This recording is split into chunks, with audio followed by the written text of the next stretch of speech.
Hello friends, this is Dr. Mohammad Miraj and today we are going to talk about a new topic, a very interesting and very important topic in today's contemporary world, and the name of the topic for today is concepts of communication in health. Okay, and this topic is covered under the subject Health Systems Development, Masters in Public Health 105. So let's begin. Uh, can you just think of an effective sentence which can define any which can clearly define any effective communication? Yes, anyone? Can you define any definition? Can you define any sentence, any definition of a sentence which can define the effective communication? Yes. So, so what is communication? My teacher used to say always that communication is the most important thing in life. And after spending like now 22 years in healthcare, with having experience, so I can understand like why he used to say always.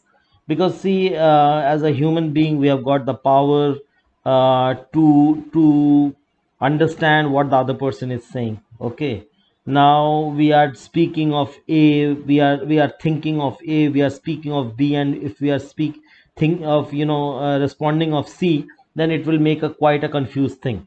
So communication basically helps us not only just to exchange the thoughts, the messages, okay, like we do in speech or signals or writing, but it is a very effective manner to express oneself in a way that is readily and clearly understood. Communication is a shared feeling, we understand, and it has got a huge impact both on our physical and mental health. Okay, and we can honestly achieve the goal when you are communicating, because a lot of important things, if we are not good in communication, then we may have a very strong impact not only just on our personal life but also in our professional lives. So so if you see, like when we communicate, okay, when we communicate, there is a process, and in the process of communication there is a source. Now this source basically will take this message, and when we, like, suppose if I'm speaking to something, so there is a source, okay, and then, like, for example, I might use so there's a message which I want to convey to you. Now this thing is being encoded, the message is being given through a channel, maybe a written channel, whether I'm writing a letter to you or whether I'm writing an email to you, or whether I'm speaking in a class, or I'm delivering a lecture, or I'm making an argument, and this message is being decoded by somebody else, okay, me, by the person who is listening to me, and again he or she is responding to this message. So there's a person who is giving the message, and there's a receiver, and likewise a biofeedback, a feedback is going on in the same. Okay, so this is in the process of communication. So there's a source. So when we talk about the source, we need to think like why we are communicating, what is the purpose of communicating, what we are. So there are again five things: what we want to communicate, why we want to communicate, what is the usefulness of communication, and how accurately can we communicate. So these are four important things as far as the source. So the source, why to communicate, why do we want to communicate, whether we want to make somebody agree, whether we want to give a clarification, whether we want to give somebody a knowledge, whether we want to resolve any dispute. So see, there could be different ways why we want to communicate. And what to communicate, again, the if you are argument, you are doing an argument, whether you are doing a debate or an argument, then there's a way. Whether if I'm registering a complaint, there has to be a way. Whether if I'm giving a speech, there has to be a way. So the way we communicate, the thing that we communicate is very important, and usefulness of communication. Okay, so there has to be a how communication can be made useful, how it can be made accurate. So this is a very important. As far as the encoding is process, the process of transferring the information you want to communicate into the form that can be sent and correctly decoded at the other end. So I am talking of A, you are listening of A, and you are responding of A. So this is the way. So everything has to be in sync. So the person has got the ability to convey the information, the who is giving, as well as we want to eliminate the sources of confusion. Now under these sources of confusion, there can be cultural issues, there can be mistaken assumptions, there can be missing information. Okay, so these are very important as far as the process of communication, and that's why encoding is very very important in such a case. Now, as far as the channels of communication is concerned, there can be verbal communication, there can be non-verbal communication. Under verbal communication, there can be face-to-face meeting, there can be telephone, there can be video conferences. Under written communication, there can be letters, emailers, memos. Okay, notices can be there, and emails could be there. So there can be different ways of company. For example, in a hospital, if the hospital is going through some problem, then they might write email to all the employees. Okay, if there is a seminar, then this can be addressed again to on the email, or can be in the notice board. So there could be different ways of communication. And as far as the strength and the weaknesses of the different types of communication, in verbal communication, one of the major strength is the role of body language. What is our body language? How much enthusiasm do we have, whether it is infectious or not? Okay, because infectious body language means the people are charged up, they want to speak, they really like the talk, they want to engage, they want to participate. And the weakness is it is not possible to give long list of direction in such thing. Whereas in a written communication, one of the strength is it is a proof of communication, because any written document is a proof. In verbal has got no proof. So as far as the weakness is concerned, sometimes the way the person writes, it does not actually show the person's actual feeling. So you may not be able to communicate in such a manner that your feelings are being reflected in your writing. So this is again one of the weaknesses. As far as the process of communication other aspects, then there has to be an effective decoding of the message. So for effective decoding, one has to listen actively. We need to read the information carefully. If you are reading any document, you have to avoid any confusions. You have to ask questions for better understanding.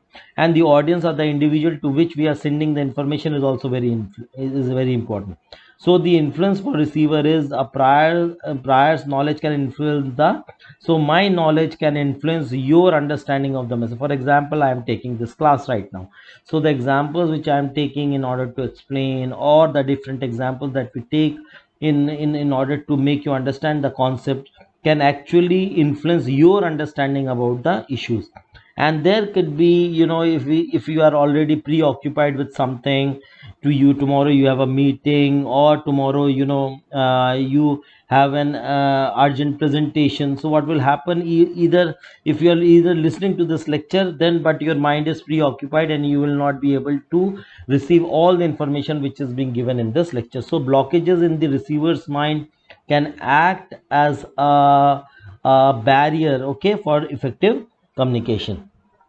So as far as the process of communication, I told you there could be a verbal so if I'm saying something to you, so there could be a verbal reaction, there's a non-verbal reaction, there can be a positive feedback, there can be a negative feedback.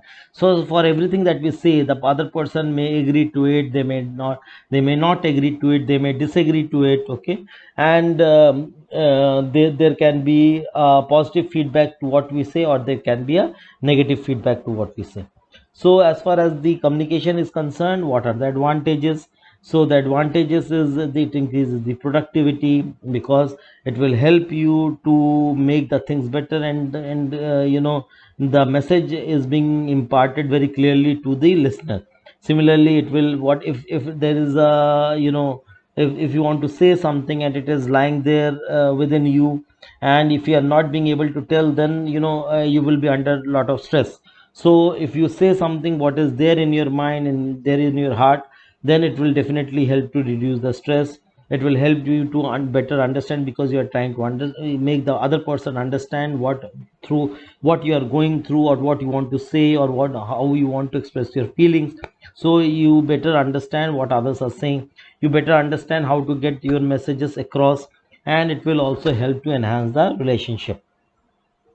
As far as the verbal communication is concerned, it is very important to make your messages appropriate to the receiver. Okay, now what I want to say, because you have to make it very concise, clearly, you have to make it in a language which is quite understandable. You should not use slangs. Okay, you have to be very aware about how long you want to speak. Don't keep on repeating the message, and then you have to focus on one topic. If you take too many focus, then again it will confuse the person. We also try to be positive even while talking about the negative situations. So it is how you create an impact. So we have to follow different principles. So some of the rules for communication are: follow the ABC principle. One is accuracy, like what you speak, it has to be accurate. Or the brevity is very very important, and the clarity of the message. Okay, follow the KISS principle in communication. Keep it super simple, keep it short and simple, and you have to deliver the information in three stages. For example, the introduction, it will give you what you want to speak, why you want to speak, and what is the importance. Then the main content and the summary. It is also how you write. Okay, and I think you have been all gone through this thing while writing an essay or a letter in your school days. So it is the same method that is being followed over here in non-verbal communication. The body language, for example, somebody is talking to you and your body language shows you might not be interested in talking, or you are not listening. Then the tone of your voice, for example, now if suppose if my voice is quite dull, I'm not able to, you're not clearly able to listen to what I say, then what will happen? Your enthusiasm in this lecture will go down. Now if my tone of the voice is good, it is quite articulate, it is very clear, there are no noises, what is happening? You are clearly able to understand the message. And the words, the selection of words that we use, if we use very complicated words or sentences, then something might go over the head. But if you use simple examples, if you use simple words, then it could be quite easily understood by the listener. So these are important aspects. And then there are ways to use non-verbal communication effectively. For example, if somebody is working in a reception area in the hospital, or if there's a doctor, so suppose you are going and meeting the patient, if you are very serious, you're not smiling, so smiling is a good gesture. Okay, then facial expressions, the eye contact, then the posture and the body orientation, the proximity or proximity, the vocal elements. So when we speak, the tone of our voice, it will, the vocal elements will comprise of the tone of our speech. Okay, the pitch, the rhythm, the timbre, the loudness, and the inflection. So these are the different components of the non-verbal communication. Similarly, the humor. Now there are people which will be just to crack a joke a little bit, which can make actually ease the atmosphere. It can be used for an ice breaking session, when if you are meeting somebody new, can actually can be a good thing in make the conversation quite interesting. So what are the barriers to effective communication? Now the barriers could be a physical barrier. The physical barriers are ones which are due to the nature of the environment. For example, if the staff are located in different buildings, then maybe the communication will become difficult. Or suppose if I'm speaking to you, but there are other type of problems. Okay, for example, the loudspeaker in which we are saying is outdated or poor, then there's a failure of the management to introduce new technology. Similarly, there could be staff shortages which can frequently cause communication difficulties in an organization. There could be other type of distractions like the background noise, the poor lighting, because if there's poor lighting, we are unable to see the speech, or we are unable to see the other person. Okay, or in an environment where it is too cold or too hot, then again you will be quite tired of, you will feel very lazy, sleepy, and what you are trying to tell to the other person won't be able to either not listen, and if the person is listening, then it will affect the morale and the concentration of the other person, which in turn will interfere with the effective communication. Other barriers could be the system design faults, which will the system design faults basically is what it is. These are referring to the problems with the structure or the systems in place in an organization. For example, like if there is an organization structure which is unclear, you don't know whether you have to approach to the boss or the subordinate or to the other person, and there are different segments. So what would happen, a lot of communication from different segments can make the message really difficult. It can create a lot of confusion, and there can be not easy redressal of the issues, especially when there are conflicts. Okay, so one of the examples could be if it can be an inefficient or inappropriate information system. If there's a lack of supervision or lack of training, there's a lack of clarity of the roles and responsibilities, which can lead to a staff being uncertain about what is being expected out of them. So this is quite important. Similarly, there could be other barriers. The third can be an attitudinal barriers, which can come about as a result of the problem with the staff. Human resource is a very important aspect in any organization such as the hospital, and here particularly the harmony among the different team members is very important. So if there is a poor management, if there is a lack of consultation, lack of consensus building, there can be personality conflicts such as ego, personal ego, people delaying, there's refusing to communicate, or there is a personal attitude of an individual employee. So these can again be a deterrent or a barrier to effective communication, and it may be due to the lack of motivation or dissatisfaction of work, which is brought about by inefficient training to enable them to carry out particular task, or just resistance to change due to entrenched attitude or the idea. So these are again can be one of the important barriers. Similarly, other barriers could be psychological factors. For example, we all tend to be happier and more receptive to information when the sun shines, we all know.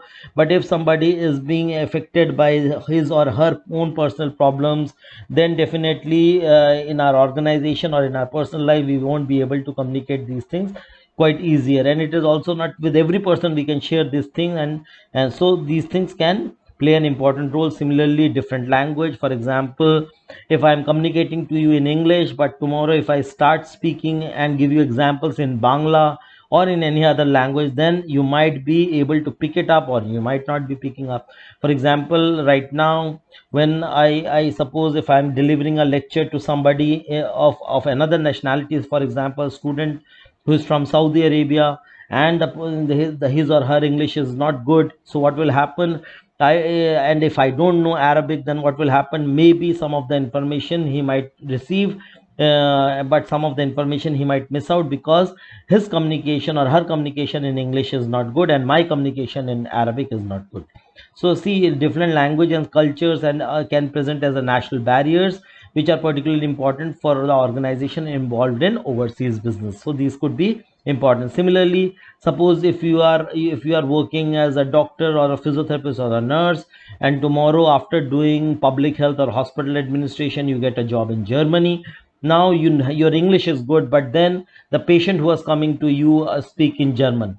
Okay, so if you're German, if you don't know the language, then again it is going to be a barrier, because irrespective of how much good you are in your personal skills, how much you are good in your clinical skills, but if you are unable to communicate these things effectively to the patient, then your skill won't value much, and the patient will be not be benefited. Similarly, there can be physiological barriers, including the personal conflict, discomfort. For example, poor health, poor eyesight, hearing difficulties. If the person is having difficulty in hearing, then what will happen?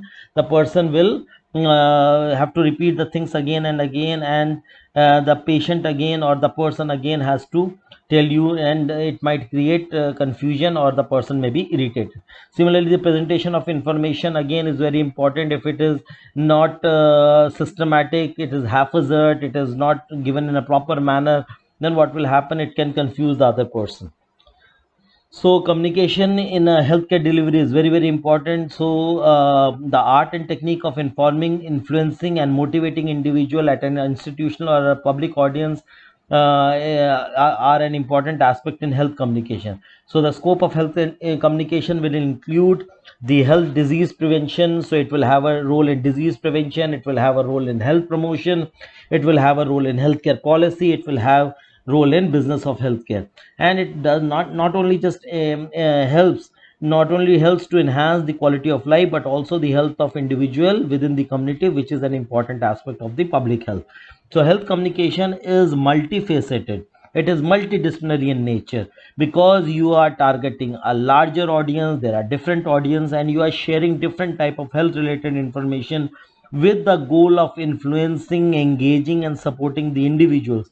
You are trying to help the communities, you are trying to help the health professionals. There's a special groups. For example, there could be a geriatric group, there could be a specialized group of people which are marginalized. Then there are, it will help the policymakers, it will help the public to champion the causes, to introduce, adopt, and sustain a good health behavior. There can be various practice or policies that can be ultimately used to improve the health outcomes. So these are the various aspects and the features of the health communication. So some of the important theories that are related with the health information may include, okay, the ideation theory. Now this theory, like, because from where this health communication concept has come, how, what is the impact of communication on our behavior.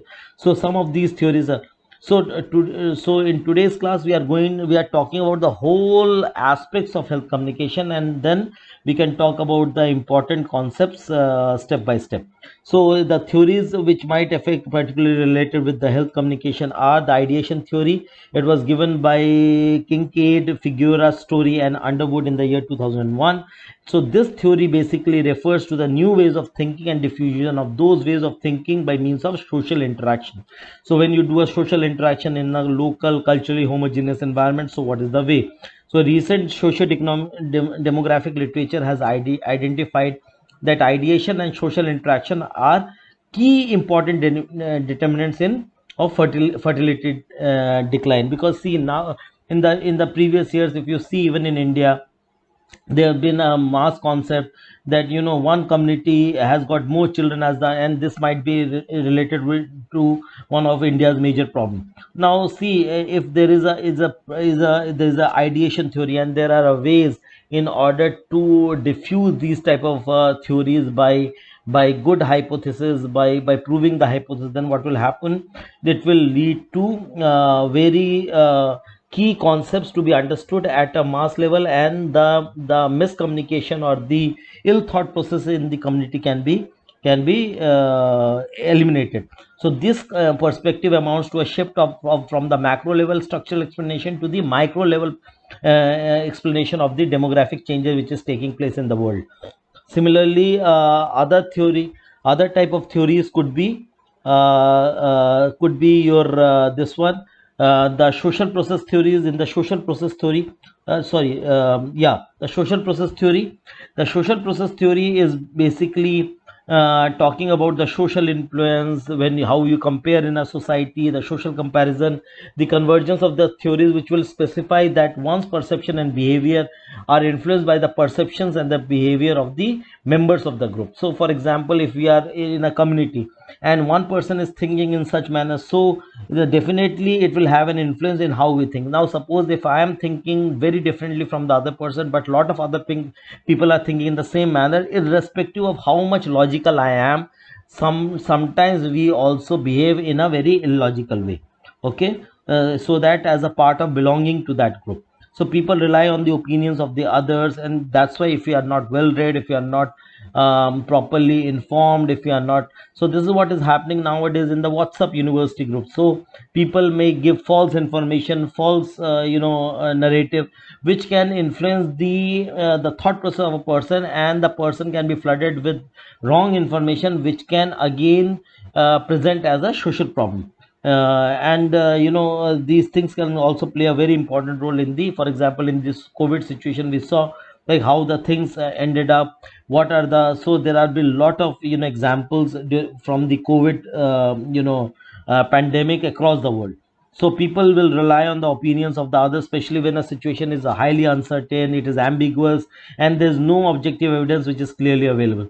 So social influences can have a vicarious effects on the audiences by depicting on which is being depicted on the television, on the radio, and it can has an impact on changing the behavior of a person. And these are the various scientists which have studied these problem very effectively and has given an explanation for the same. Then there is an emotional response theories, because emotions are related with communication. So theories, for example, if we are having an argument and the other person is not listening, to suddenly we will see that our voices and the temper also raise up. So as a result of which we might not agree, and it can create a sort of a conflict between two people. So theories of emotional response propose the emotional response precedes and conditions cognitive and attitudinal effects. So emotional responses basically affects all these things. So this implies that there are highly emotional messages in entertainment which will like to influence behavior than messages low in emotional content.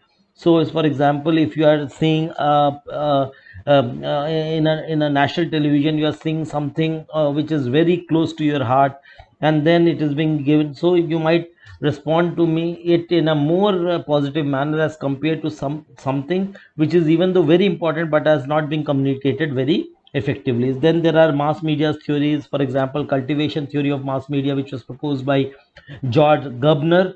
So what it specifies that the repeated intense exposure to deviant definitions of reality in mass media can lead to perception of that reality of normal. So something, if we are keep on hammering the same thing again and again, then you might perceive something which is not which is abnormal can also be as normal. So this result in a social legitimization of the reality depicted in the mass media, which can influence your behavior. So these are some of the important theories. So with this we have ended this lecture. Thank you so much for watching this video. So we have discussed today the overall crux of the health communication. You can log on to our website and see other informative videos on various topics regarding with public health, and see you soon next time. Thank you.